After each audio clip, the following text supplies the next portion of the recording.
I want to introduce you all to Eva Constantaras. She's joining us all the way from Athens this morning. She is the data editor for Internews and Lighthouse Reports. She's also been a Fulbright Fellow. She's started projects on data and investigative journalism in high-risk environments. She's had a specific focus on the Global South, so has run investigative teams in Latin America, Africa, all over the world. She has won numerous awards and has also now been the judge for the Sigma Worldwide Data Journalism Awards for a number of years. And she also very generously, in addition to speaking to us here, she is a mentor on digitalwomenleaders.com, where I am also a mentor. We'll talk more about that later this week. But without further ado, I wanted to let Eva kick us off here. Thank you. Hi, Anne. Thanks for that generous introduction. It's great to be to see all of your faces. As Anne mentioned, I don't actually work very much in the US or with American journalists, so it's nice to see all of you and have read about all of your backgrounds, and I'm hopefully what I'm going to talk about here will be relevant to you. And I think more than anything, the pandemic has showed us how global a lot of these journalism issues we face are. So I'm hopefully going to kind of focus on that global angle and the global reach of data journalism, especially since the pandemic started. I'm going to be sharing a lot of my experience of being on the jury for the Sigma Awards, which is the Global Data Journalism Awards. So I'm going to share the link to the awards page because I'm going to be talking about a lot of the projects. So if you want to go and check out the specific projects that I mentioned, yeah, you're welcome to do that as well. I think one secret that nobody tells you when you become a data journalist is a lot of what we do is we just copy from each other. So if it's a project that worked really well in Kenya, we try it in Afghanistan. If it works well in California, it might work in Iowa. So a lot of it is, borrowing inspiration from each other. So yeah, I definitely encourage you guys to browse through. The website is a little slow. I realized. I think the deadline for this next round of applications has been extended to this Friday. So I think everyone is on the website as we speak. So it's slowed down. I realized this week it's the site is pretty slow, but definitely something you should check out. So what I'm going to talk about today is really what makes an engaging award-winning data project. And like I said, because of the pandemic, I think that definition has been changing pretty fast.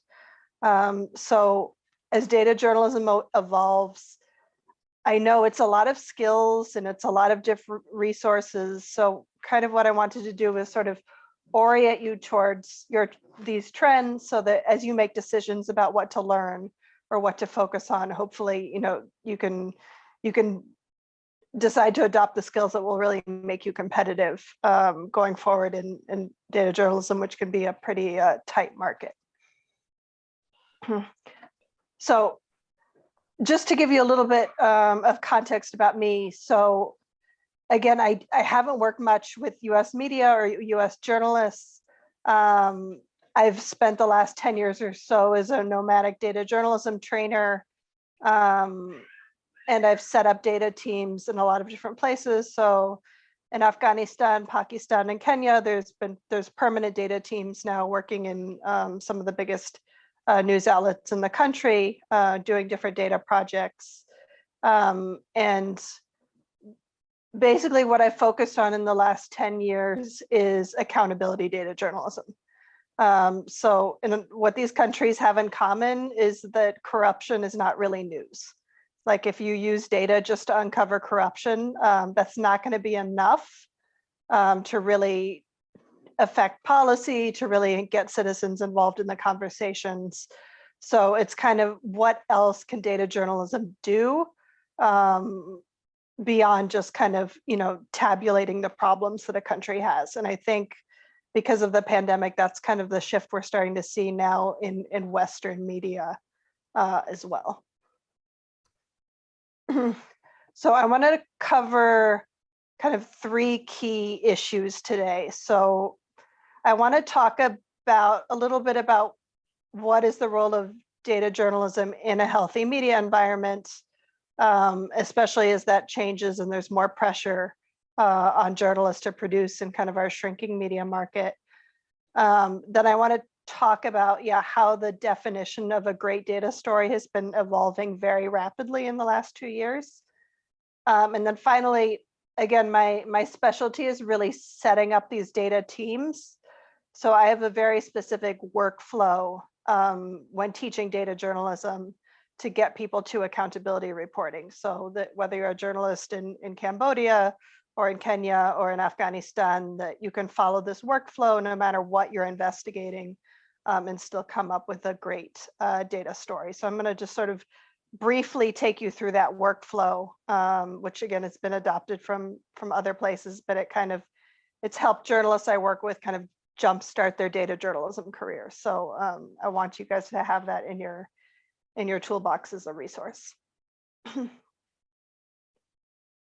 Okay, so I want to talk a little bit. This is a visualization that was produced by the Sunlight Foundation, which was a nonprofit really working on strengthening democratic institutions. And I want to talk about this too, because I think the role that journalists and data journalists have to play in this cycle is becoming bigger and bigger. So I think for a very long time, there was an assumption that like somehow if journalists just publish data, that democracy would happen.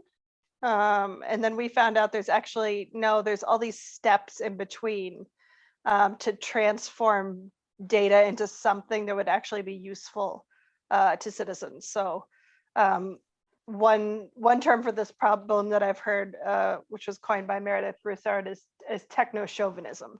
So we thought if we just liberate the data, we put it in a nice visualization, somehow all of our problems are going to be solved.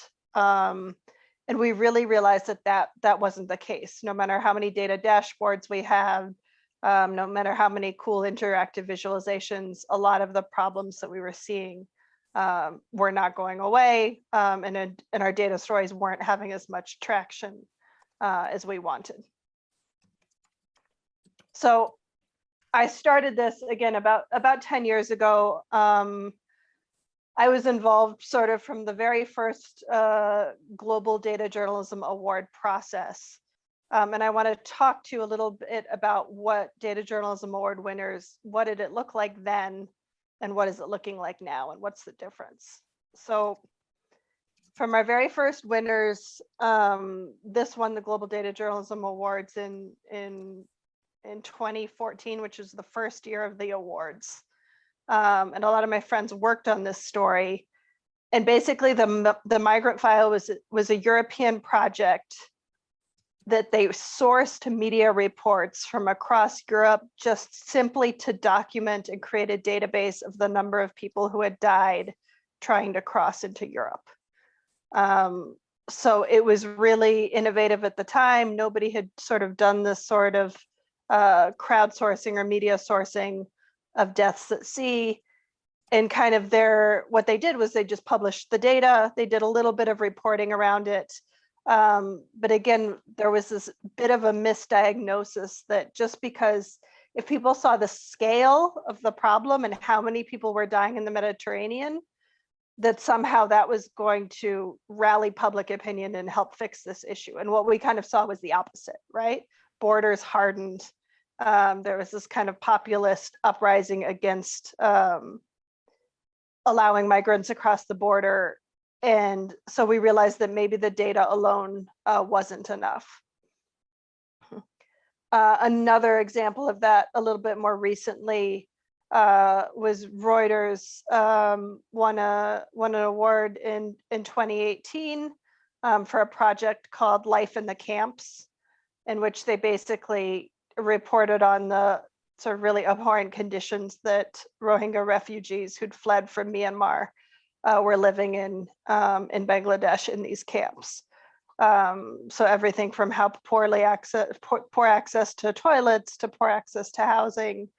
And again, it was a very impactful piece in that you could see all these really dramatic data points, but it didn't really get to the investigative part of, okay, well, what's the system that has allowed this to happen? Why is it happening? Who's being impacted? Who's responsible? So these, I would say they're very much focused on counting the problem, and they kind of limited themselves to that, like dramatically demonstrating the scale of the problem with data. So how has that changed? So again, I'd like to say that it would have happened because without the pandemic, but I actually think it is pretty closely tied to the pandemic. So what we see now is that people don't just want data points. People don't just want dramatic data dashboards. They want to understand issues in context. So they want better investigative and explanatory reporting that helps them understand why a system is failing. So last year's winners, again, of the Sigma Awards, you really see this coming up a lot. And I've chosen an example here from Peru, because again, there's a lot of complaints about difficulty in accessing data. Peru has actually very terrible access to information laws. But what they did was they created a database of all the data related to extractive industries in Peru. I think maybe 5 years ago, just having this platform would have been enough for them to win the award. But now what I see, it's the package, it's the full package. So not only did they liberate all this data and make all of these contracts, environmental data searchable, they actually did their own original reporting on the data they had. So they do a whole lot of accountability reporting around violations of environmental regulations based on their data. They do really human and personal stories about, the people impacted who work on these mines. And basically their reporting is just relentless. So it's less about the launch of the database and more about all of the data-driven stories that come out of this one sort of crude resource. And again, why this shift now? Why has the focus sort of gone away from just the data itself to what is the story the data is trying to tell me? And I think part of that is because the pandemic has just showed how the system is failing the same populations in the same way in so many places. So it's kind of up the bar for what does quality data journalism look like. So I really like this example. The Data Fight is a really great data journalism outlet in Nigeria. Again, Nigeria has huge corruption issues, and it's basically used COVID-19 as a way to just keep hammering home on this idea of this is how much money is being misappropriated. This is how it's impacting ordinary citizens, and just trying to get citizens engaged and aware of governance issues, that instead of just focusing on, kind of the worst bad actor and how much money was stolen, they really look at systemic issues about why is our healthcare system broken? Why is our education system broken? Why are people going hungry despite the sort of recovery money being pumped into the system? The same thing in India, we see, gender inequality has been really come out because of the pandemic. And you see many Indian outlets they have this base of COVID-19 data where they're looking at everything from employment to education rates, and they just won't let these topics go. They're using their data again and again to sort of hit home how much women are being impacted by the pandemic. So I think really the pandemic crystallized the need to get away from either sort of data for the sake of data and just kind of a one-off shiny product. So neither of those strategies were very effective in moving the needle on public engagement and citizen engagement. So I think, again, part of this intersects with what we see citizens missing in their information. We talk about news deserts, we talk about information overload, and what we really try to focus on is, yes, people want data, but they want it in an accessible format in a way that allows them to push for greater accountability. So even projects that are kind of one-off. So this is one of the stories that won the Sigma Awards last year about the Uyghur camps in China. Instead of just using the satellite data and satellite imagery to show where these camps are, they did this 5-part investigation really into what is the Chinese state structure look like? What are these institutions that are allowing this to happen? What people are being impacted? How do you hold these people accountable? And I like this example because it's China. If you can do data journalism in China, and if you can do explanatory and investigative reporting in China, I think you can kind of do it anywhere. So just to bring out sort of 5 highlights that I see trends in data journalism from recent award winners. So this move towards evergreen projects. So these are education data sets, health data sets that can be revisited.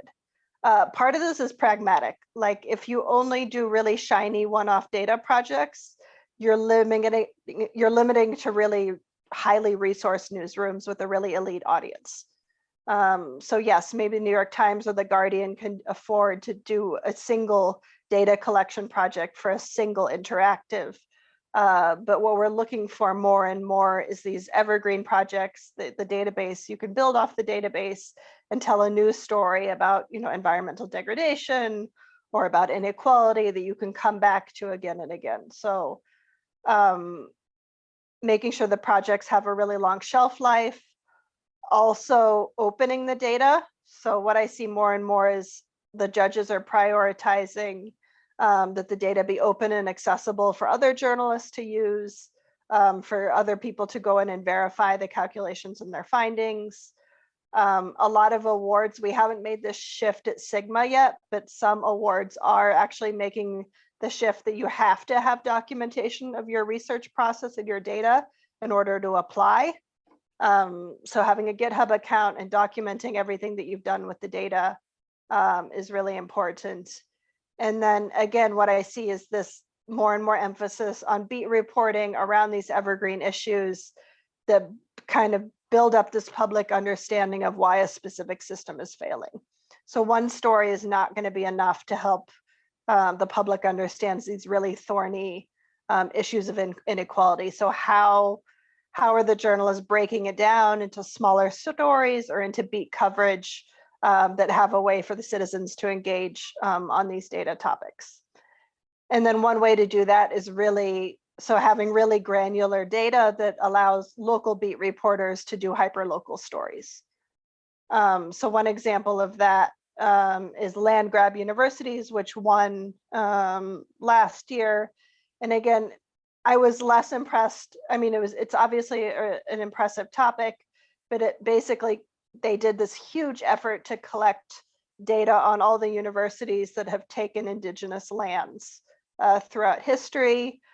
They told a couple of stories about it, but then they also made it available. So basically any university publication, any university newspaper could go and dig into the data and say, okay, so in my university, in my country, is this happening?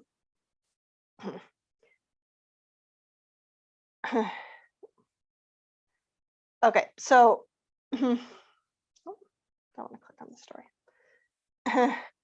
What I'm going to take you now just briefly through the process that we work through to tell these kinds of data stories. So you've probably seen lots of kind of charts of the data journalism process. And basically what I teach in my courses is you look at the data. So we have an example of all COVID deaths in Brazil. You take the data and then you figure out what's a hypothesis, what do I think I can prove with the data that I have. So I like this, the example I'm going to take you through took a database created by another news organization, and then it really did a deep dive into how indigenous communities in Brazil were impacted by the pandemic. So basically the hypothesis here that they worked with was the indigenous communities are facing an acute healthcare crisis during the pandemic due to under-resourced health facilities and underlying health conditions. So basically they're using the pandemic as an excuse to talk about marginalization that had been pre-existing.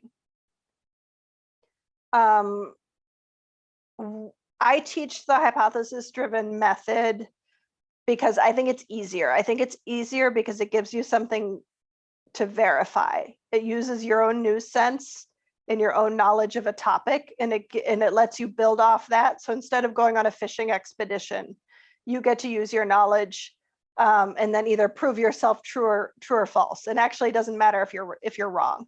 So if you prove your hypothesis wrong, you'll probably find out something equally interesting in the process. It makes your project more manageable. There's a big risk of just getting lost in massive data sets. And it really makes sure that your data findings are driving your story and that you're not just sprinkling and cherry picking data for your story. So when writing hypotheses, I always try to focus on, are you making an affirmative statement that you can either prove or disprove with data? Are you being very specific about what you're measuring? And then we're going to talk about the different types of, we call it interviewing your data. So I'm going to spend some time talking about how you can write effective interview questions for your data set. So this is the chart I share with our trainees after they have their hypothesis. So we have questions that, again, this top category, almost all the award winners at the beginning focused exclusively on the problem. Now we see a lot more on the other categories. So who is actually being impacted by this problem? Are some groups more vulnerable than others? And then the cause, like whose fault is it? Does the data actually show us who's responsible for creating this problem? Who's making it worse? And then finally, does the data tell us anything about what a viable solution to the problem looks like? If you have questions in all of these categories, you have a really solid, well-rounded investigation. So again, in the example that we were talking about with Brazil, they had lots of overlapping data. So they started with data on indigenous lands and asked really basic questions based on the COVID data. Are indigenous communities dying at a disproportionately high rate? Did they have worse access to ICU beds to begin with?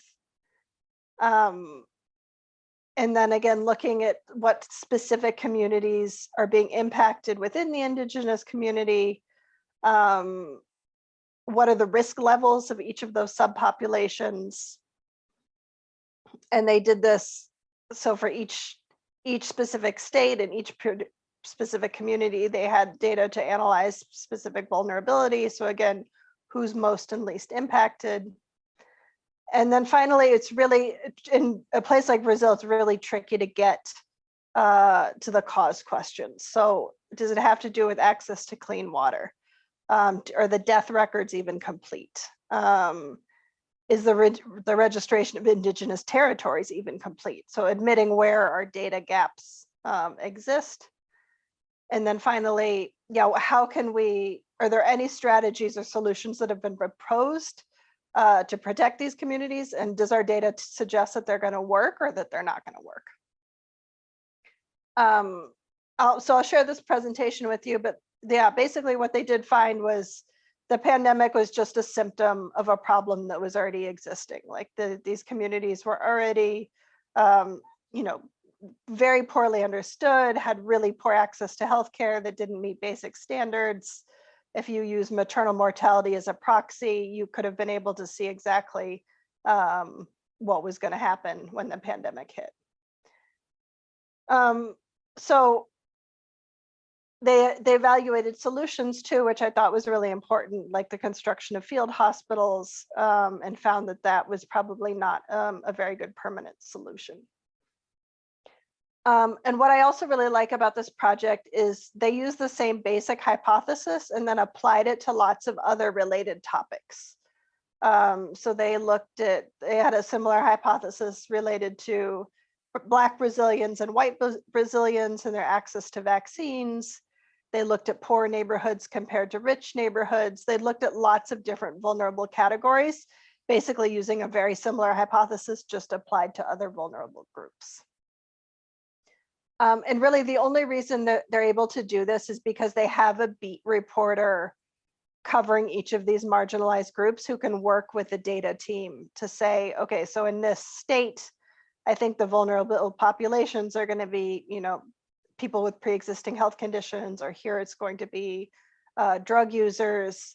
So really making use of your newsroom resource to refine your hypotheses. So like I said, the Data Journalism Awards are open now. The deadline is Friday. We have these, and again, what I use this for mostly is check out the other people's projects. There's lots of really cool open data sources, lots of inspiration for where you guys can go to do your own investigations. What we're looking for is a really great data collection analysis efforts that nobody else is doing. So they cover these systemic failures that nobody's looking at in a consistent way. And increasingly, we're looking for really good storytelling and engagement. So how are you using your data to reach people who aren't already addicted to the news, who don't already agree with everything you're saying? So how are you using your storytelling to reach new communities? And is it in the public interest? Is there a way through your story to empower communities?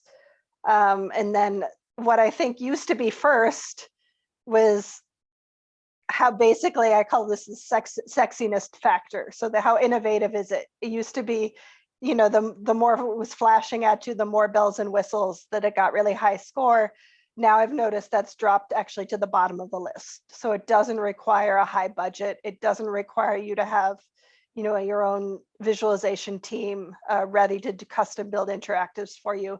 That's not a requirement for a great data story. So I think this opens up the field to a lot of people who would not be able to compete in these sort of award processes otherwise. Because again, like I said, what we've seen more and more is that, the stories and the journalism skills that we all value play a much more important role than we realized when it comes to quality data journalism. Okay. So I'm going to stop there. I know that was a little kind of a whirlwind tour of global data journalism, but I definitely wanted to make sure we have enough time for questions and to discuss, different data story ideas you guys have been thinking about and how to link you guys into more data resources and more networks that, again, are like I said, data is a team sport, so it's never something you have to do by yourself. So anything we can do to kind of link you with like-minded people, with data geeks all around the world. We definitely want to make those connections happen. Eva, thank you so much. Folks, same deal as last night. Just go ahead and raise your hands and we can kick off questions. Paul, go ahead. Good morning. Thanks for the great presentation. Wondering if there is any effort to build international databases through cooperation with journalists in various countries, or whether you see any sort of practical value in something like that. Yeah, that's a great question, and I think if you look around for international sort of data collaborations, what you're going to see is Pandora Papers, and you're going to see all this leaked-based international data journalism, which there's a whole nother conversation about around leak-based data journalism that I hope you guys have with somebody, but I do think there are efforts and resources that are really, really valuable. So like open contracting. So there's a big initiative to open up global open contracting data. There's also initiatives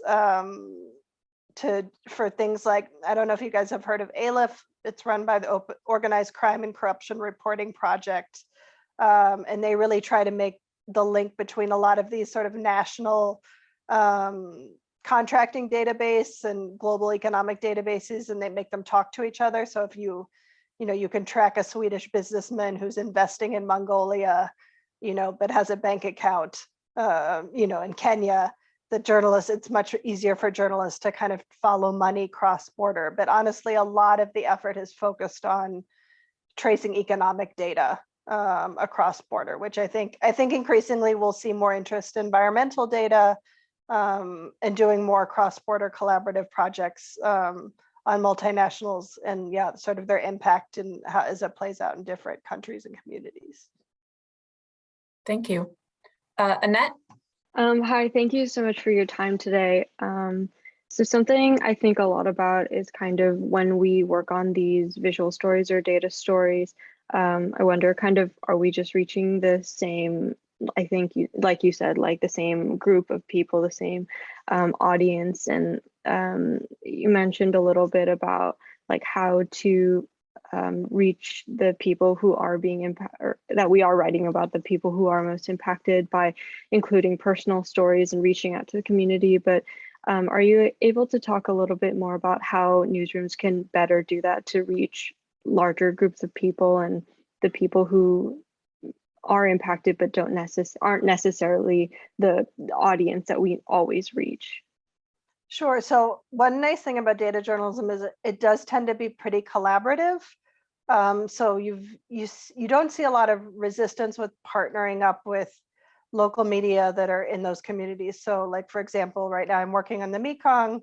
South China Morning Post is the main publisher, and they have absolutely no issue with us working with a local Thai and local Lao radio station to produce local radio station version, local language, local radio station versions, because they're non-competing audiences, right? So, and they're telling the story from slightly different angles. So I think the good thing is that that's a possibility, but there's not really a lot of economic incentive. There's no downside, but there's also, unless it's somebody's job to make sure that that you find how people are consuming the local news in the communities that have been affected and you're trying to reach. I think there was an assumption that there would, again, trickle down somehow. It's not going to just trickle down.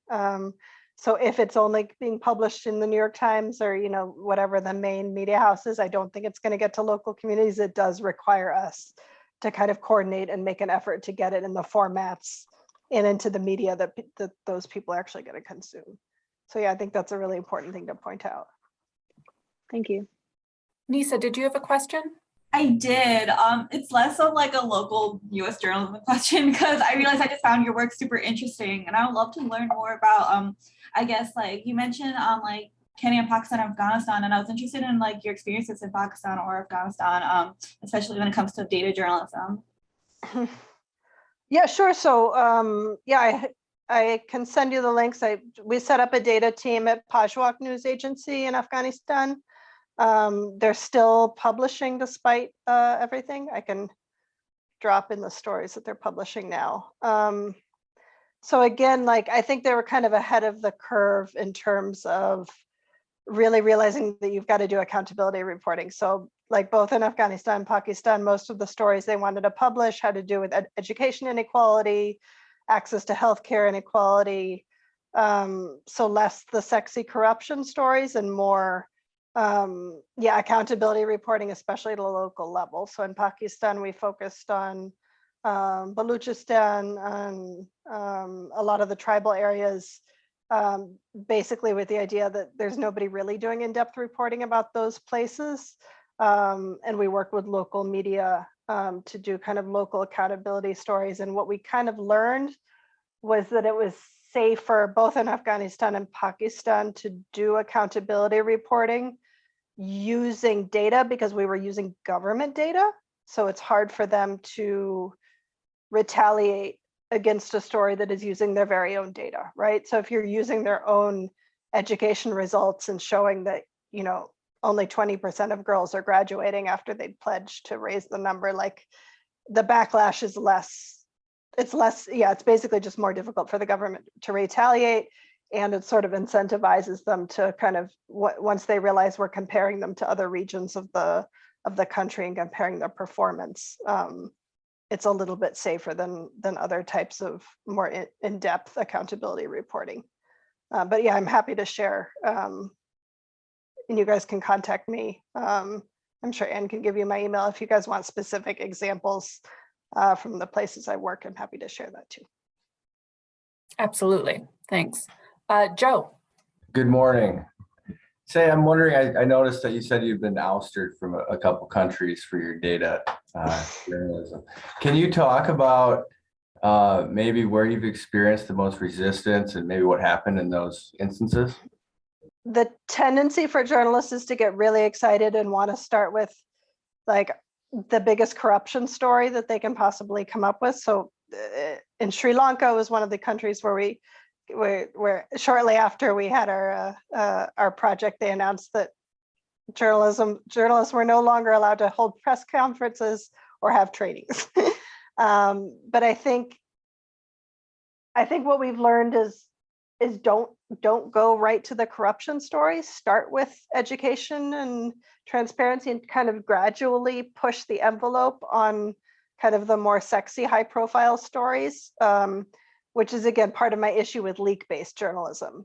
That you get this one really big splashy story about this one government official who has this offshore bank account, which, okay, first of all, most people probably suspected that he was hiding his money somewhere, right? But it doesn't tell you, how did he siphon off that money? Was it through corrupt contracting? Is there a systemic failure in the way certain procurement processes happen?